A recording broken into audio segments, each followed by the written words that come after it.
Muss mich konzentrieren. Zu Befehl!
Konzentration.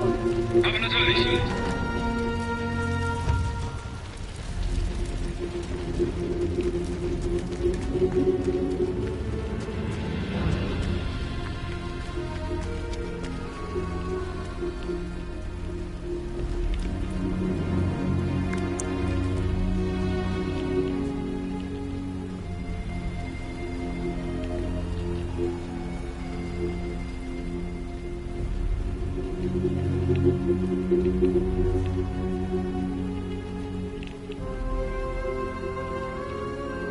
Ist da jemand?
Auge. Jetzt nach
Muss mich konzentrieren.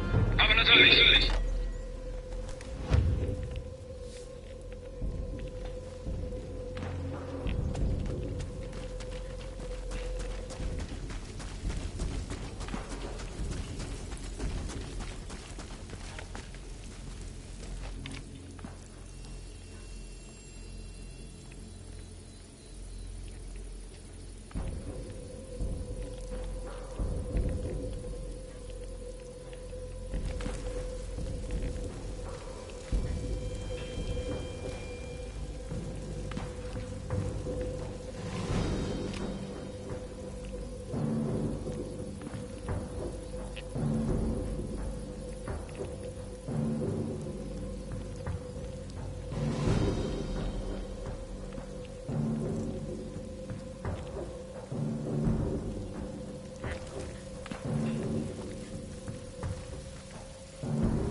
Muss mich konzentrieren. Aber natürlich.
Muss mich konzentrieren.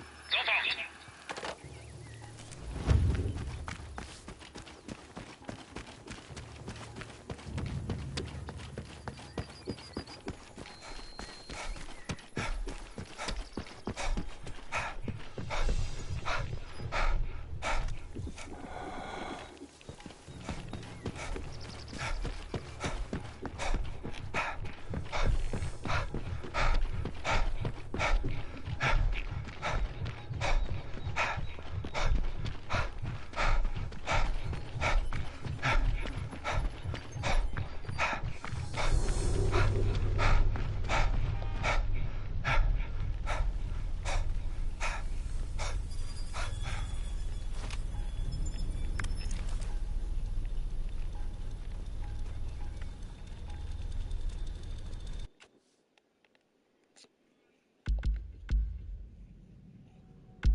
There should be some free.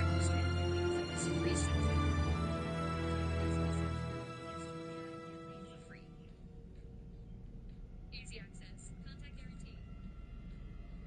Get pictures of horny women, text them, and have sex. No credit card requirements. Why would you pay for sex? Subscriptions. Test it 100% free. Fuck now.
On June 25th, 2007, the CIA quietly released 693 pages of their darkest secrets to the website. No announcement, no press conference, just a document dump of operations so illegal they've been hidden since 1973. The CIA called this collection their family jewels. Assassination plots, mind control experiments, journalists on CIA payroll, surveillance of hundreds of thousands of Americans who'd committed no crimes. These weren't conspiracy theories. These were real. Each page of the family jewels revealed operations approved at the highest levels, operations that violated every law meant to constrain the CIA. And taken together, they revealed something darker than isolated crimes. They told a story. The story of the family jewels is the story of the real CIA.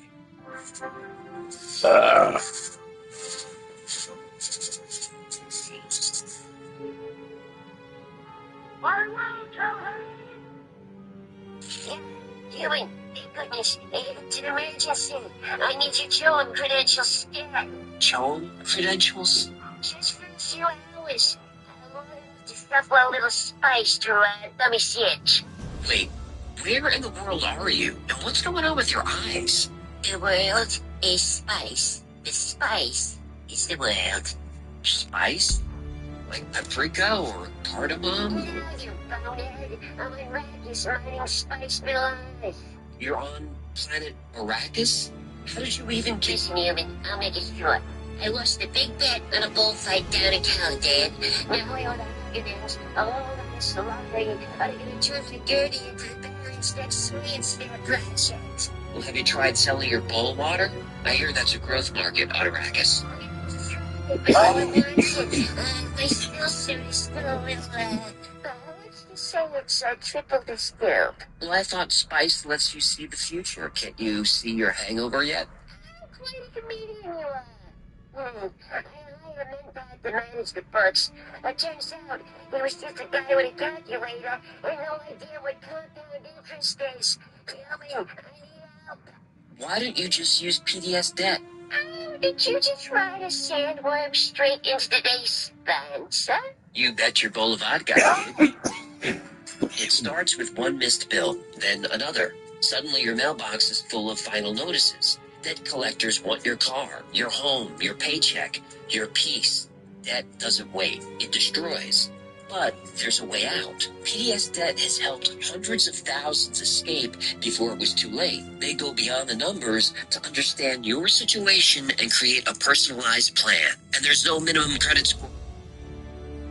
Guys, I officially have the Epstein list sent to me straight from the administration at the White House. They apparently saw my Make Pedophiles Afraid Again hat, thought it was a MAGA hat, and thought I'd be a perfect person to bring this news to you. Here it goes down the list.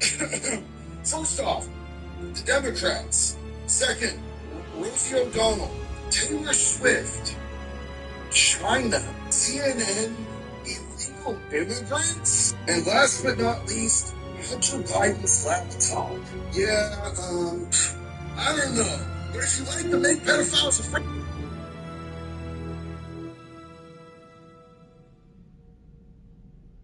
And I hope you got your Prime bottles ready, because the super mega top secret celebrity guest for the Fearless Pack has finally been revealed officially by 2K. Now, I gotta say, the fact that we already knew who this was gonna be did soften the blow quite a bit, but nonetheless, it's still not good. But we gotta check it out and we gotta talk about it. But first, I need you guys to help me out by dropping a like on this video. Just don't forget to smash that subscribe button, especially if you don't want to miss any updates on WWE 2K25. Now let's get into it.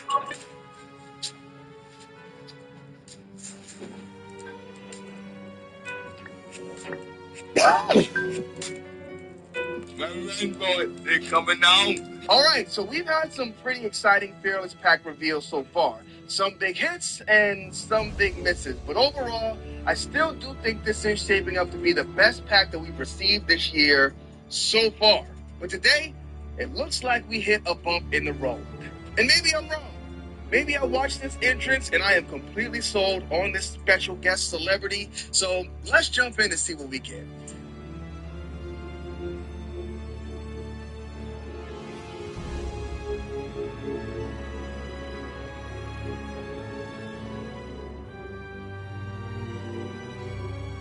Fans he has understand just any other wrestler. I'm not just any other challenger. I am the best in the world.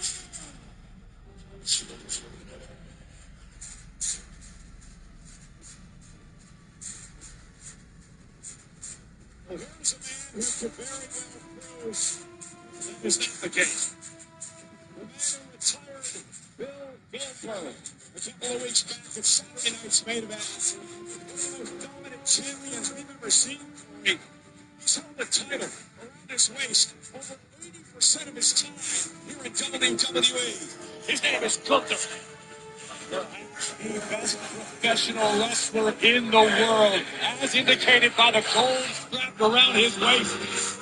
Gunther would love to add CM Punk to the growing list of names that he has taken out. Also, for Gunther, success at SummerSlam. Remember last year, Gunther won his first World Heavyweight title at SummerSlam. Can he retain the championship this year?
you want that soundbar box, or can I break it all up? I'll break it up.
Muss mich konzentrieren.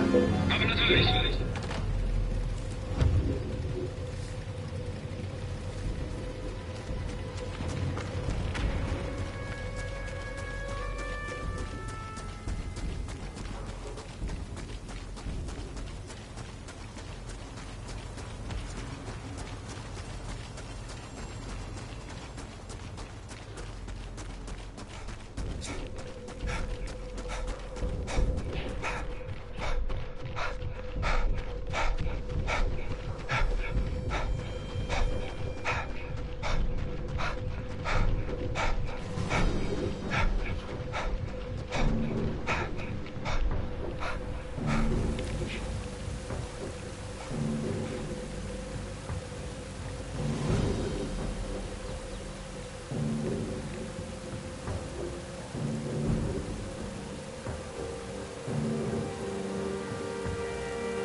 It's once again.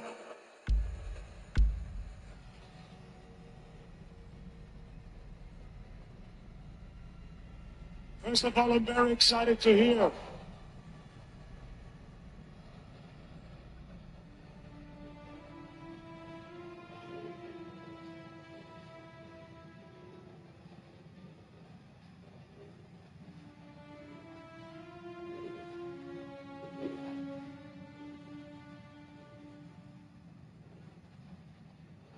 Well, let's cut to the chase then, punk, huh?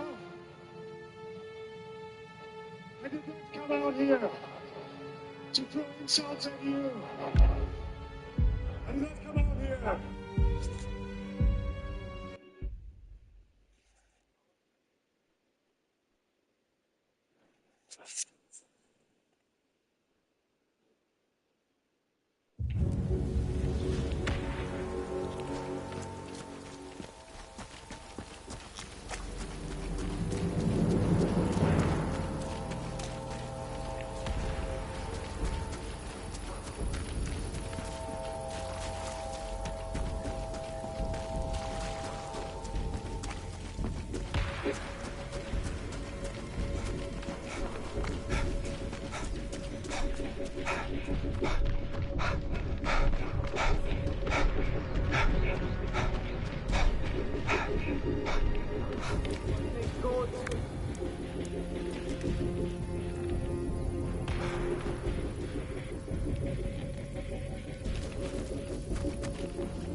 Werfe Granate.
Konzentration.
Muss mich konzentrieren.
Muss mich konzentrieren.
Konzentration.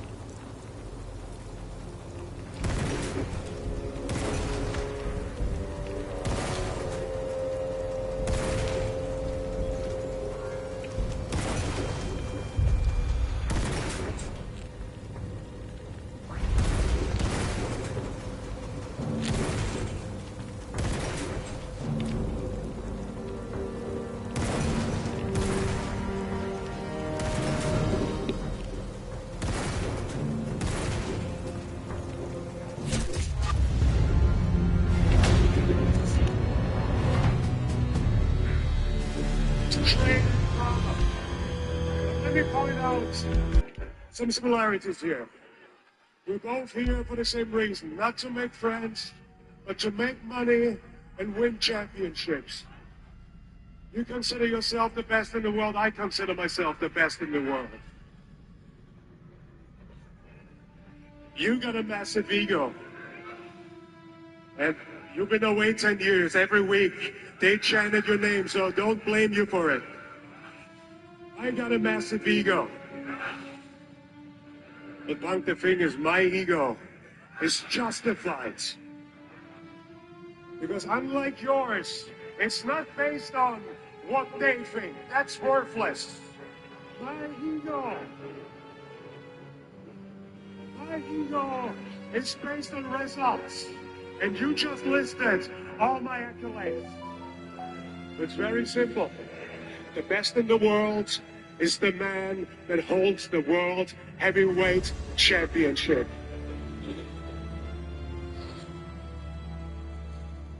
I only focus on what happens after the bell rings, Punk, and at SummerSlam, that bell will ring. And when it does, I'm gonna make you regret that you ever stepped foot into a professional wrestling ring. I'm gonna maul you. I'm gonna push you around. I'm gonna choke you out. I'm gonna drop you like a wet towel. You're gonna wake up staring at the lights and realizing I was right. You will never be a World Heavyweight Champion. You will never be the best in the world.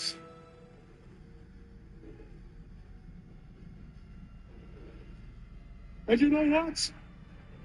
Seems to mean a lot to you. At least you got those degenerates chanting for you for the rest of your life.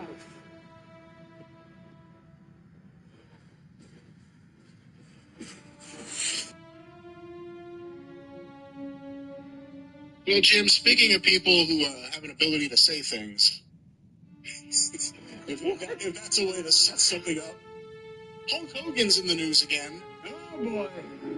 He has several quotes, and from quickly asking you about it before the show, I've determined you know nothing about any of this, so I'm not going to say anything else really about it. The only thing that they had the 9 Lives of Hulk Hogan program on Vice, which was not produced or under the auspices of our friends at Dark Side of the Ring. It was some outlaw production.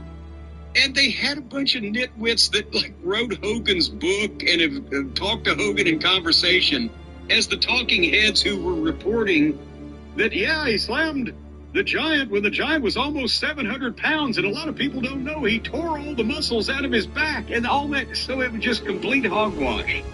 So that's the only thing I've seen lately related to the Hulk Hogan War on Truth. What has happened now? Hulk Hogan did an interview with Praise on TBN. I'm guessing Praise is the name of the program, and TBN is the religious network. I'm going to assume.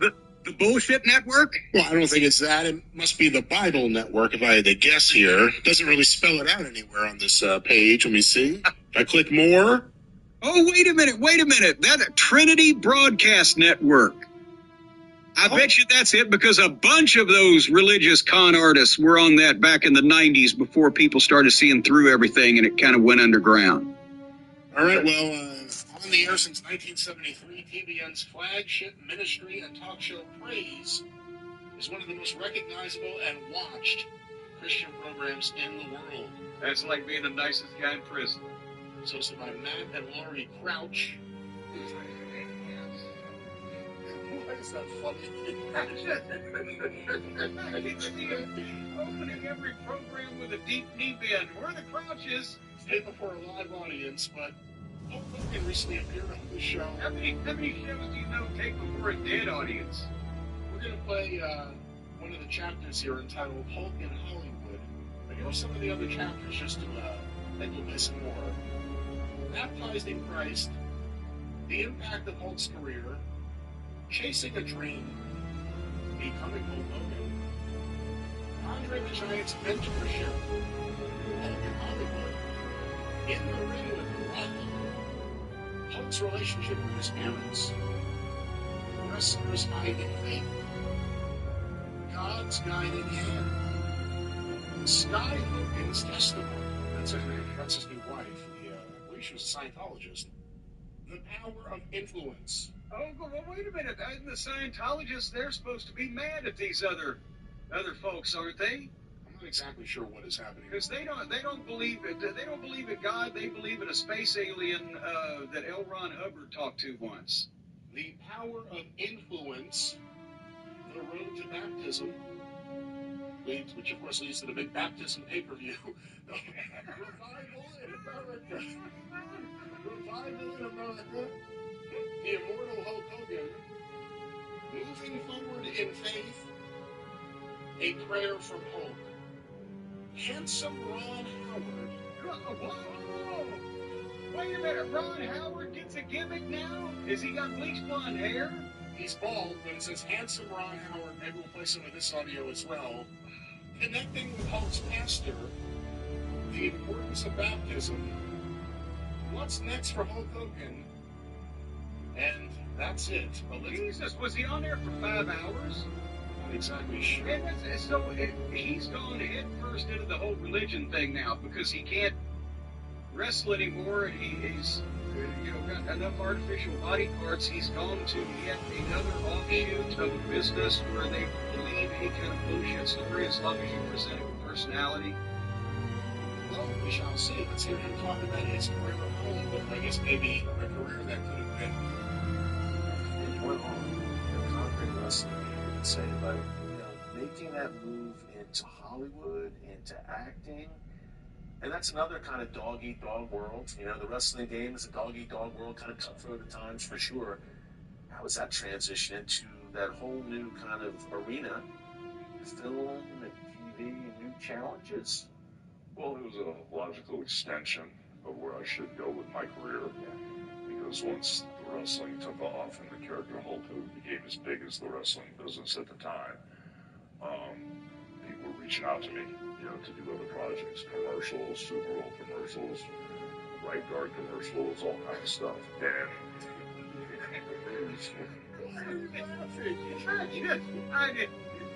the people say you've got to do deodorant commercials. You've got a smell about you. So I'm wondering, as I'm watching him here, he has obviously it's a very religious interview. He's wearing all black with a black shirt that says John 3:16. Devotional team, believe in a cross. He's also wearing a cross around his neck, black do-rag. But is it like a Sergeant Slaughter situation? Like as soon as I put the do-rag on and leave the house, I'm Hulk Hogan. Anything I say is about the character Hulk Hogan is no. He did that in court. He said Hulk Hogan is a giant penis, terrible when he doesn't. Yeah, he said that. He said, there's a difference in the size. Well, I think also he's got the cross on, so Hulk Hogan is a religious figure, whereas Terry Bollea just wants to know how can I fucking get over my bullshit with a different crowd.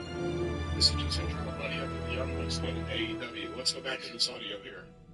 We're a logical extension, so Vince McMahon and I sat down and basically spent 3 days over on Madeira Beach writing The Whole Spark. And then we brought a writer in to clean it up, and he pretty much took all the credit for it because we didn't know anything about writing or the Screen Actors Guild. The movie would reflect that assessment as correct. Go back and watch that movie, and there's also phrases that you never hear in any other movie, like jockass. Like Weird things that only Vince McMahon would say. Him and Hogan were in a room together for 3 days writing that script. What else was in that room for 3 days? The power that to write that script. The writer cleaned it up and got the credit for it. Have you seen the screenwriter of No Holds Barred out there say, I wrote that, I want the credit? Well, the writers go, we didn't know anything. We hired a writer to clean it up, but you know he's going to own it, which it didn't matter. But once I made that film, it was successful. I decided I wanted to make more films. And the problem I had with it was I loved wrestling so much, and I was in the prime of my career. It wasn't like I was on the downside, and I was picking up extra work or trying to get out of the wrestling business and come back. I was the world's heavyweight champion. Hulk Hogan was running wild. I was in front of 20, 30,000 people every night. Now you want me to go sit in a Winnebago, side of the Sony soundstage for 14 hours, and you might call me at 5 o'clock to get in front of camera for 5 minutes. The process was hard, and so I always wanted to go back to wrestling, and I did, but I kept bouncing back and forth, making small, low-budget movies for kids and having fun with that. You know, shooting them in 25 to 30 days and running right back to the wrestling business, you know. Let me stop it here for a second. He was making every movie that would have him in it. Is what he was doing. Nobody that had an offer from a major Hollywood studio to do real movies would have made any of the movies that Hulk Hogan was in, would they? Well, he also had a good cameo in Gremlins 2. That's a good movie. That's a good movie. I mean, the starring, I'm talking about a Hulk Hogan movie rather than, oh, there's Hulk Hogan over in like a Hitchcock cameo. Well, Mr. Nanny must have been a taxing role on him. I mean, there were a tutu, I think, in the film.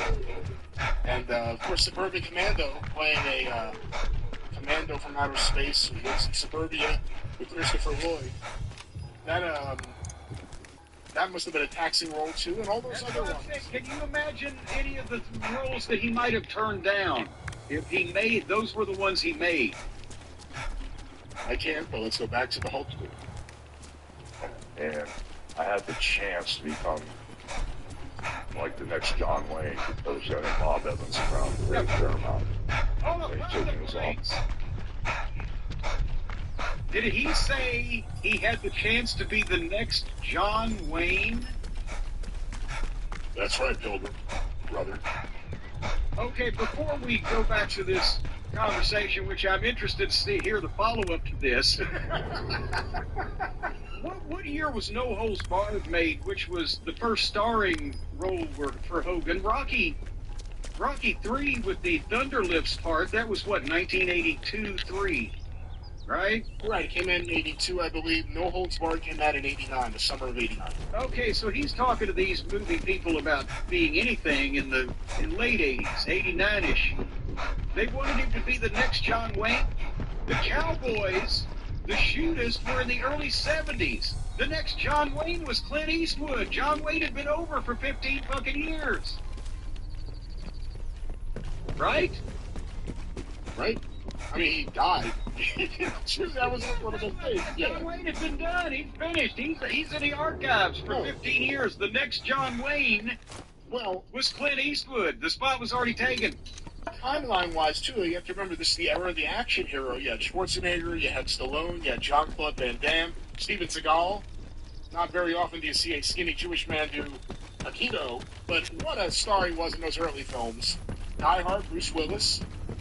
Let alone some of the B films like American Ninja and stuff. It was the era of those films.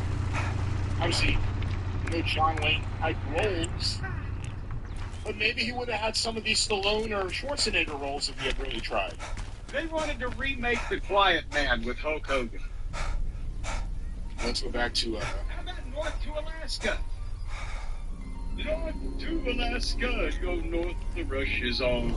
George turned to Sam with his gold in his hand. Said, Sam, you're a-looking at a lonely, lonely man.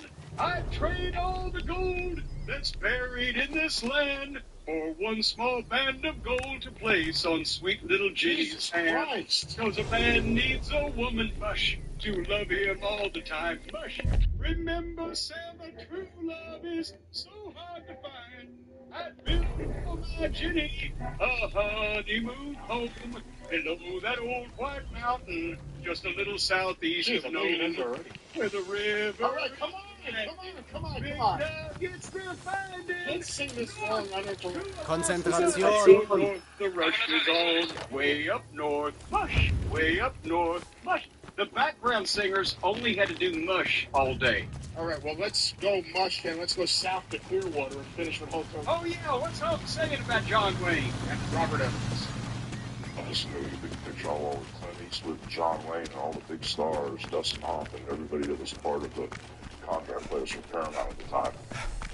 And he said, "You're going to be my next John Wayne." So then he kind of laid out the schedule and what was expected of me on and off camera. I went, man, we're on back to that stuff. So Oh, goddamn. I just decided to go back to wrestling. Yeah. Many people would have jumped at that, for sure. Yeah. Hey, we're talking about... Who do you? If some major studio executive had said to Hulk Hogan in 1989, "I'm going to make you the biggest movie star in Hollywood, as long as you cut your penis off with a dull fishing knife and hand it to me right now," then Hulk wouldn't have had to testify in court about the size of his dick. Well, speaking of Hulk's dick, let's go to Ron Howard. We talked about it in the past. We've never actually heard his voice or him in real action.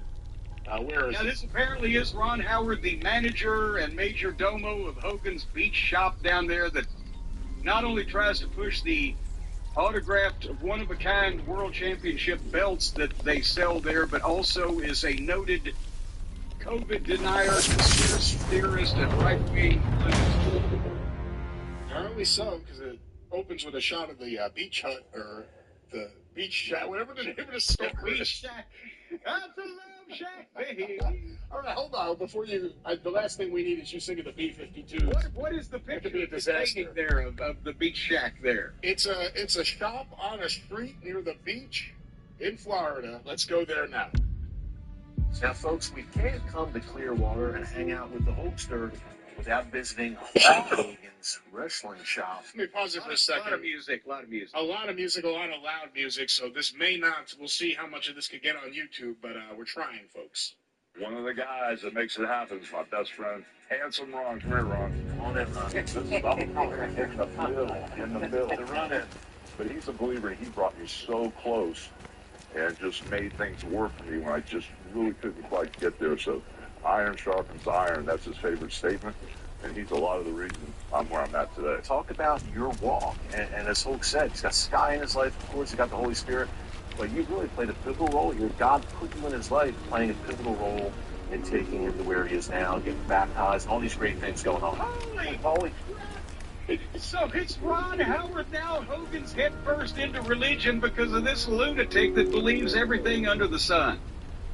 I like how his wife's name is Sky, so he's like, Hulk, you now have Sky, you have the Holy Spirit, you have land, you sea, you have air. Hold on, let's go. You have the spirit in the sky. We said that we're going to do something big. You know, it wasn't more than just these shops and making money. And, you know, it was about doing fun things and loving people and caring for people and getting out in the community and doing good things. Well, this is, I believe this is just the beginning. It is. This is the beginning of a new season. And I'm so excited, so blessed and grateful and humble to be right where I'm at right now. He says it all the time. You know, we're right where when you're walking with the Lord, you're walking with the Holy Spirit. You're staying in line with the Holy Spirit. You're right where you're supposed to be. You think you need to rush out and you're running around. You might think you're late for something, but when you're walking with the Holy Spirit, you're right where you're supposed to be. And if you get a little bit sidetracked, things come up. I failed miserably yesterday. I did. In my heart, I got so much conviction now. But I was so steady. How did he fail yesterday? What did he do? And by the way, next time someone goes in there and he acts like a dick to them, ask him if he's following the Holy Spirit at that moment. Yeah. I'll shut him up. Turn from those evil thoughts and things that have been put in my mind all these years of the way I grew up and things like that. And I'm now becoming, and Hulk says this, who I'm supposed to be. You know, we're now finally becoming who we're supposed to be. And this is who you're supposed to be, brother. Take care of my shop and collect my money. Can you see how these people can be easily persuaded I'm just asking you. Can you see whether the religious crowd, the conspiracy theorists, these are the type of people who are easily convinced of things? He seems like a very unique person. Hulk Hogan's awkwardly standing next to him, doesn't know what to do. This guy's just talking for 2 minutes straight about all this. What was the failure, by the way? Did he have an impure thought? I had a failure yesterday. I slept with a bunch of hookers. Yeah. Like, what is it? And it's Florida. Yeah, there was a bunch of crap. I had to smoke it. Let's go back to Ron Howard. This walk is amazing, and when you just get a little sidetracked, you just jump back on the tracks. It's okay. You ask for forgiveness and jump back on the track, and little by little by little, those things get less and less and less, and your life just becomes easier. Your relationships with people, with your wives, with your family and things, and people. With your wives. He's a Mormon on top of everything. Is this the deal where these people believe that you...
For you there.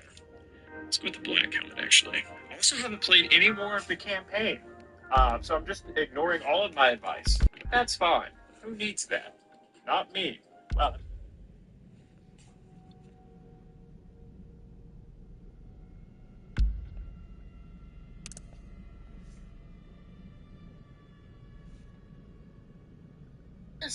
with a death sentence hanging over his head because he killed 2 innocent women. And the women across the bowels of the internet decided that he was dreamy.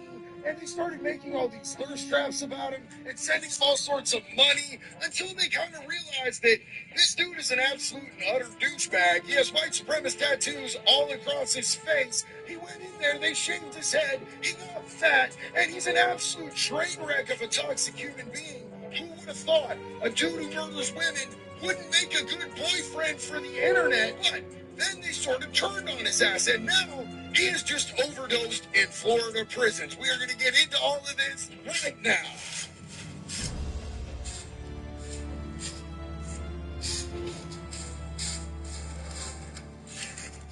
Hello, everybody, and welcome to the next episode of Wade Wilson's dirty punk woman murdering ass gets exactly what he deserves. Now, unfortunately, he did overdose. The unfortunate part comes from the fact that prison staff actually gave him Narcan to revive him. Now, there's going to be some of you out there that go, well, JD, aren't you an advocate for Narcan? Not for sex offenders who murder women. Are you out of your fucking mind? This just seems like adding extra steps to what needed to happen anyway. He overdosed in prison. He was dying. He was scheduled to die anyway. He was given the death penalty. Why would you actually bring him back to life just to kill them all over again. Let that motherfucker rot. You guys know that I'm a huge advocate for the death penalty. I don't think we're killing nearly enough people, to be honest with you. If somebody's out there murdering women or children, if somebody's out there putting their pee-pee where it doesn't belong, I absolutely think that we are not only entitled, but we have a responsibility to take those maggot motherfuckers off the face of the planet. And I think we should do it more quickly. Why do our tax dollars go to like 40 years of their existence living on death row? It makes not a single lick of sense to me. We already decided he needed to die. Why are we pussyfooting around it like that? We should make an express lane. 10 items or less, bitch. You're gone. Does that make me a bad person? What do you guys think? Let me know down in the comments. Now, there is no doubt that Wade Wilson overdosed on fentanyl. They have the toxicology reports. They've already written up a DR, which is a disciplinary report. That means he's actually in trouble for this whole thing. But Wade Wilson claims that he was poisoned.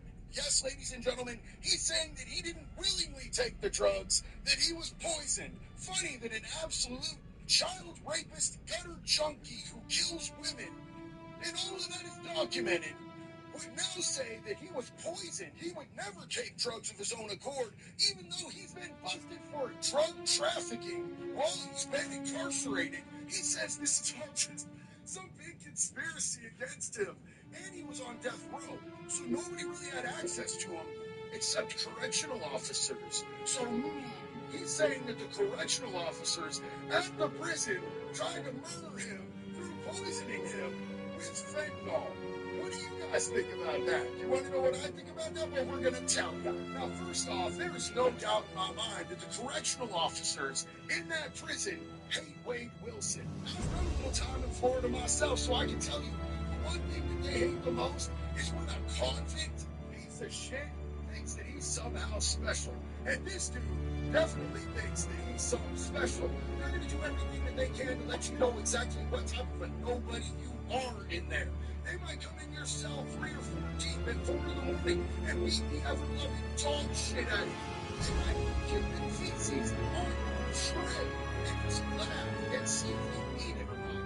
Or they might have other inmates come in and do their dirty work for them and beat the ever-loving fuck out of you while they sit back and laugh and place bets on which one of your bones and body parts are going to come out all disconfuculated afterwards. But do I think that they would poison him with fentanyl, or do I find it more likely that he found a way to have one of his people that he's manipulating out there on the streets put money and fentanyl in a guard's hand to take it into him because he's a junkie piece of shit?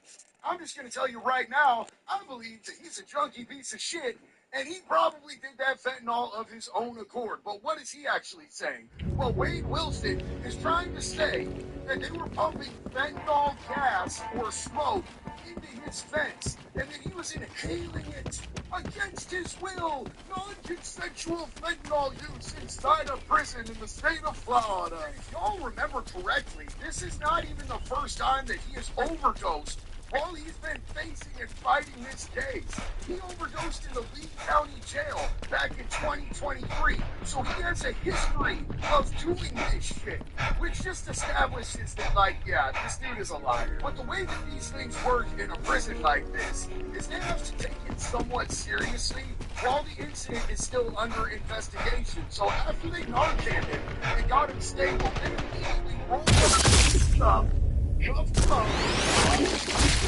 blown out booty hole, and they moved him from Union Correctional to Swanee. But the COs over at Union are more than likely to be a lot more chained than the COs of Swanee are going to be with this act. Especially, and consider this, he is not what you would call incognito. All of these COs know exactly who he is. They're going to know exactly why he's there. And they're also going to know that he was accusing the COs at the last prison that he was at of poisoning him, which means that he's trying to get them fired. He's trying to get charges pressed against them. He's snitching against COs. And one thing COs do not like is when you snitch against other COs. His life just got exponentially worse. And I'm here for that shit. Because one of the things that people don't realize about the Florida prison system as opposed to like the prisons out on the West Coast where I did my time is that you don't worry as much about the other inmates in Florida as you do the correctional officers. They don't have gangs in Florida on the same level that we have on the West Coast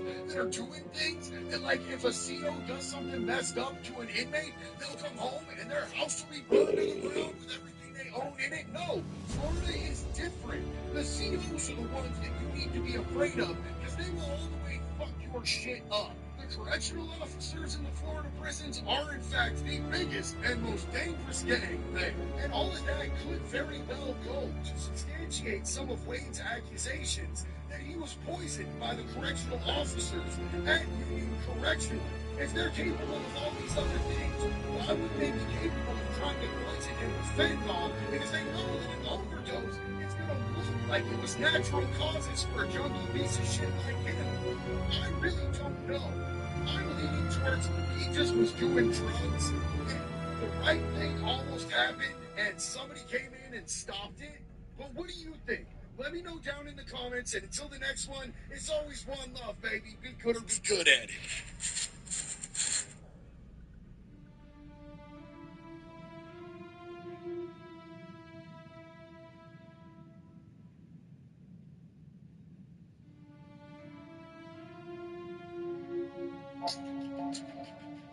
In the shadowy underworld of Melbourne, there was one name that struck terror into the hearts of even the most hardened criminals. Andrew Benji Veniamin, a baby-faced altar boy turned cold-blooded killer who would become Australia's most feared gangland assassin. On March 23, 2004, at exactly 2:30 p.m., inside the La Porcella Italian restaurant in Carlton, a chilling conversation would end in gunfire. 2 shots, one to the neck, one to the eye.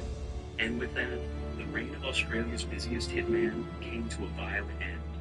But how does a devout Greek Orthodox altar boy transform into a merciless executioner responsible for at least 7 brutal murders?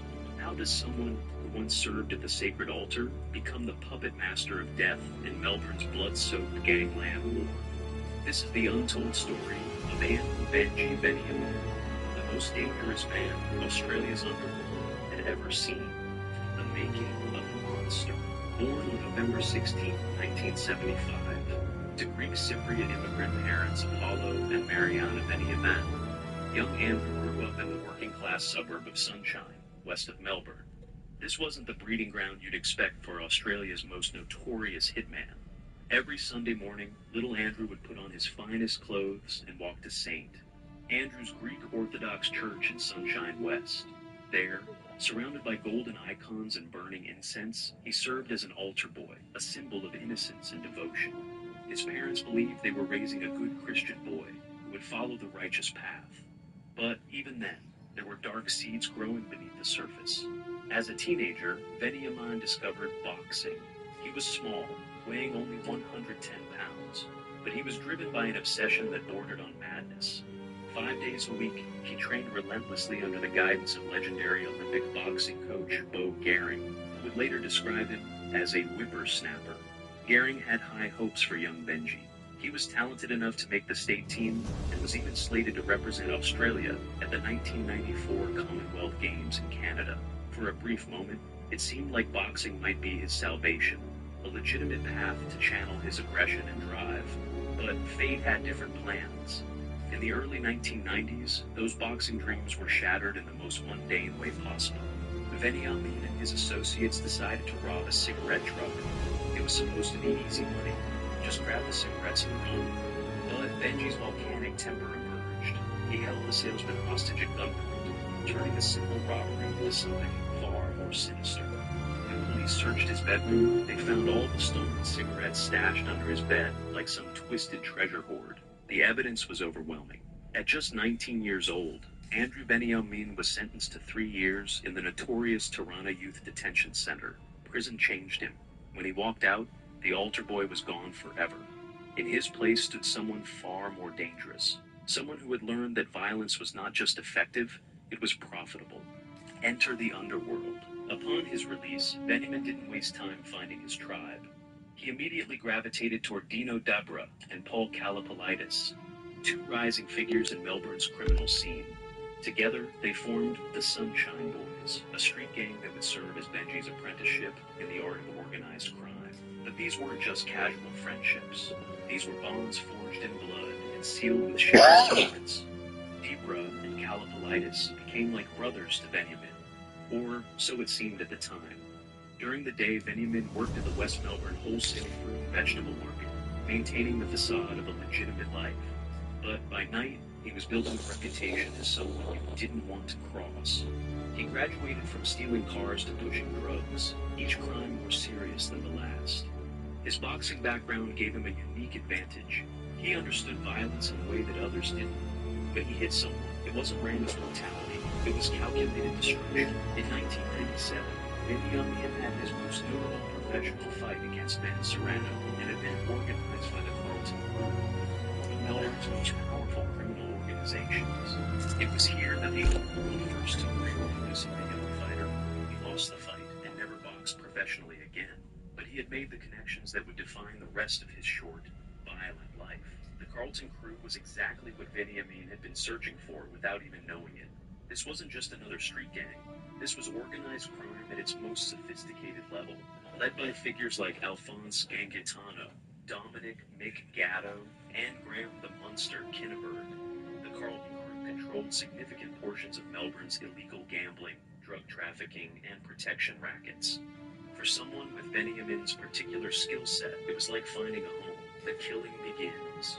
By 2000, Andrew Benjamin had transformed from a small-time car thief into something far more terrifying, a professional killer. His first suspected murder would hit closer to home than anyone could have imagined. On October 14, 2000, his childhood friend and fellow Sunshine Boy, Dino Debra, was gunned down outside his home in West Sunshine. Multiple shots to the head and chest, clinical, professional, absolutely ruthless. Police immediately suspected that this wasn't a random killing. Detective Inspector Andrew Allen told the press, "We are confident that this gunman is a hired hitman, and that he, along with another person, ambushed Mr. Debra that night and shot him a number of times. This is not the only murder he has committed." That police profile fit Benjamin perfectly, but they couldn't prove it. They offered a $100,000 reward for information. No one came forward. In the underworld, silence isn't just golden, it's survival. What made this murder particularly chilling wasn't just the brutality, but the betrayal. Debra had been one of Benjamin's closest friends since childhood. They had founded the Sunshine Boys together. But in Melbourne's underworld, friendship meant nothing when money and power were involved. 2 years later, on March 22, 2001, the pattern repeated itself. George Germanos, a part-time security guard and nightclub bouncer, was found with 3 bullets in his head and 1 in his chest at an Armadale park. Germanos had been living in fear, desperately trying to borrow $5,000 to buy a handgun for protection just 2 weeks before his murder. But the gun never came. The killer found him first. Then came April 15th, 2003, a date that would cement Benjamin's reputation as Australia's most dangerous hitman. Nick the Russian Radev sat in his Mercedes-Benz Coupe on Queen Street in Coburg when death found him. 7 shots to the head and chest. The known drug dealer and standover man never saw it coming. What made this murder particularly significant was that Benjamin had met with Radev earlier that same day. He looked the man in the eye, probably shook his hand, maybe even shared a laugh, and then methodically planned his execution. Police records show that Benjamin unambiguously fit their description of the prime suspect. A red sedan was seen fleeing the scene. The shooting was professional, calculated, and utterly without mercy. By now, Victoria police knew they were dealing with someone unprecedented in Australian criminal history. This wasn't just another gangland enforcer. This was a predator killed with the emotional detachment of someone swatting a fly. The Williams connection. In 2002, everything changed for Andrew Benjamin when he was introduced to Carl Williams through their mutual friend Tony Mockbull. Williams was an ambitious drug trafficker who had been shot in the stomach by Jason Moran in 1999 over an $80,000 debt. an incident that sparked what would become known as the Melbourne Gangland War. Williams needed muscle. Veniamin needed work. It was a match made in hell. What began as a professional relationship quickly evolved into something much more complex and disturbing. Veniamin didn't just become Williams' bodyguard and enforcer. He became part of the family. Every Tuesday, Veniamin would arrive at the Williams household to pick up Carl's stepdaughters and take them to their religion classes. After the classes, he would bring them home, help them with their baths, and spend time playing with them. Roberta Williams, Carl's wife, would later admit that Tuesday was Veniamin's favorite day of the week. This routine painted a deeply unsettling picture. Here was a man who could shoot someone 7 times in the head on a Monday, then gently bathe children and help them with their homework on a Tuesday. The psychological compartmentalization required for such behavior suggests something far beyond criminal psychology. Roberta Williams would later reveal an even more chilling detail about their relationship. She admitted that Veniamin was her soulmate, and that her youngest daughter, Dakota, absolutely idolized him. The child didn't know she was adoring one of Australia's most prolific killers. But perhaps the most disturbing story of all came to light years later. Roberta Williams revealed that Veniamin had originally been hired by the Moran family to kill her and Carl. He had actually broken into their home one night, making it all the way into the roof cavity, positioned to complete the assassination. But then he heard something that stopped him cold. Roberta was in the bedroom below, singing a lullaby to baby Dakota as she rocked her to sleep. That gentle maternal sound, so pure and innocent, somehow penetrated whatever darkness lived inside Veniamin's mind. He couldn't go through with it. Instead of killing the Williams family, he joined them. The hitman became the babysitter. The assassin became the godfather figure to their children. By 2003, Andrew Veniamin had earned a reputation that struck fear into the hearts of even the most hardened criminals. Dominic Mick Gatto, himself a formidable underworld figure, gave Veniamin a nickname that would haunt Melbourne's criminal community. Australia's busiest hitman. The murders were piling up, and Veniamin's name was whispered in connection with each one. After Dino Debra came Paul Kalopoulides, another of his childhood friends from the Sunshine Boys. Kalopoulides' body was found in October 2003, another calculated execution that severed yet another tie to Veniamin's past.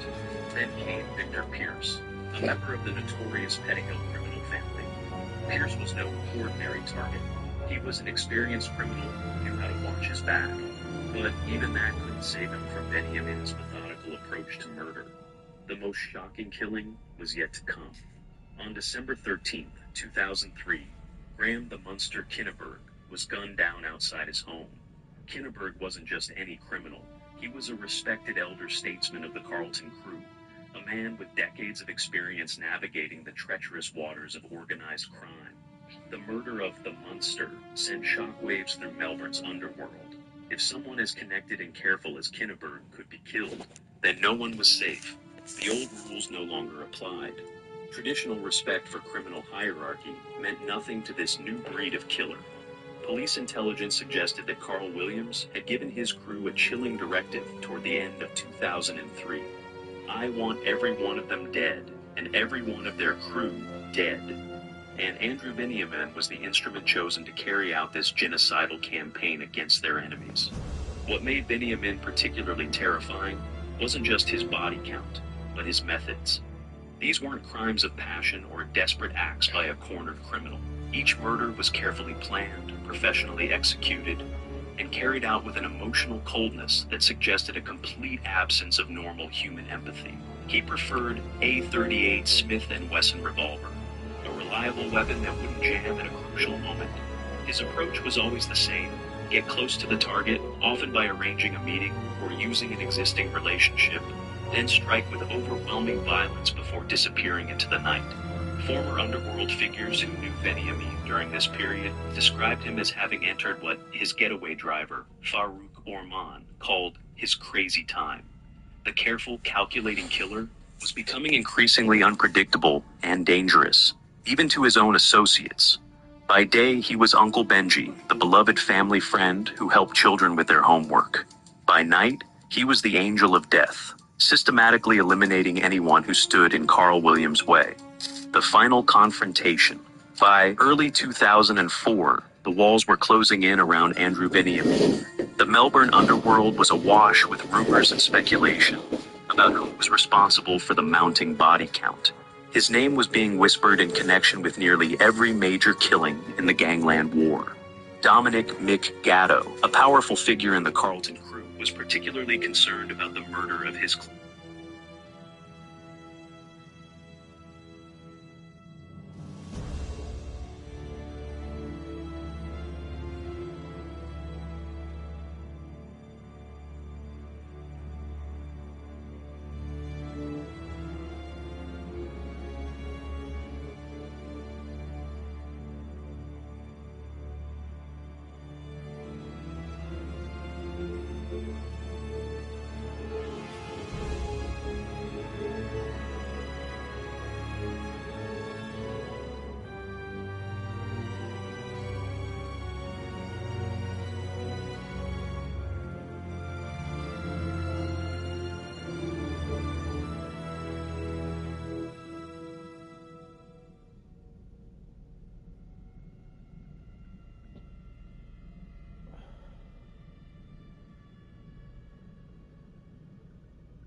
Muss mich konzentrieren.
Konzentration.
Vorsichtig!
Shuts the buttermilk to grill your bugs. Easy. Caramelized. Chili cheddar. Gosh, that would blow me back out. I'll still eat it though. It's a little bit of spice. Oh yeah. Oh, now I've got the smash burgers on the go. 2 of them. Why is there only 1? Why is there only 1 burger? I want 2. You can say I'm greedy, you know, it's cheat day today. Oh, look how it's lovely with cheese and look at that. But you need 2. Why did he get 2 out and only put 1? Lord, the cheese. The chips are perfectly cooked.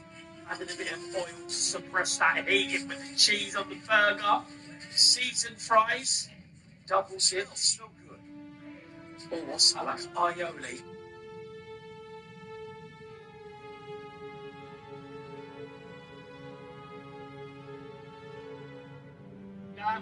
That's the cream cheese and brisket bits. It looks. Is that chicken bits? Oh my god.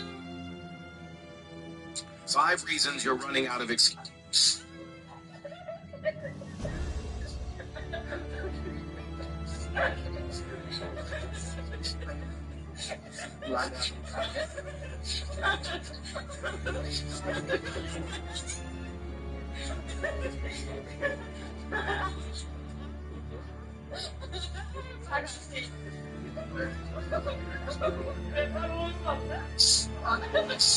What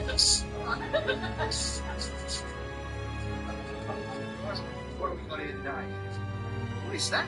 Oh, it's on the fucking bed. Get off light. Jesus, it's not very much got medicine. Who the fuck's eating that shit? All this old just get off the lettuce. Just get rid of the lettuce. What a mess. What an absolute... Excuses not to...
Konzentration.